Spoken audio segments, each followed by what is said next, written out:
Yes, Osoro? I'm sure. Mr. Speaker? Yes.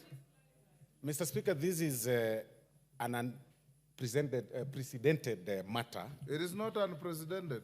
And I want to explain. Yes. I really want to explain, Honorable Speaker, what I mean, in as much as I agree with you, Honorable Speaker. Honorable Speaker, I think the drafters of the Constitution did not envision a time or anticipate a period where the President will reject the entire bill and send it back to Parliament. Because, Honorable Speaker, our powers are limited. That we either amend the bill in light of the President's reservation, or we pass the bill a second time without amendment, Honorable Speaker. And after we do that, we send it back to the President, Honorable Speaker, as Section 3, of this particular article, 115, says, Honorable Speaker. But like you've well put it, where there is such a lacuna in law, Honorable Speaker, this institution, which is a law-making institution, Honorable Speaker, legislative arm of government, is also free to make, the laws or amend the laws within the confines or where the law is silent, where the Constitution of Kenya, the supreme law of the land, is silent.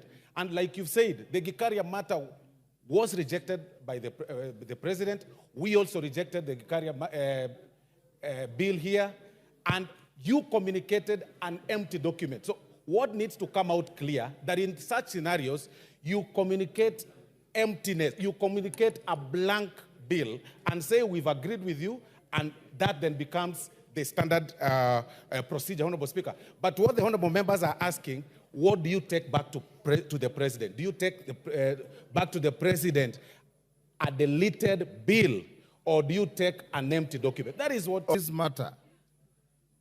I'll convey to him a message that the House has agreed with your reservations on this bill in its entirety. And that is the end of the matter. Order, honorable members, will you be upstanding? Will you be upstanding? Eh? Have you called it out? Call out now. Order number 9, 10. Go ahead.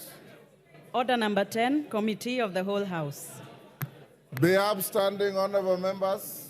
Honorable Osoro, be upstanding.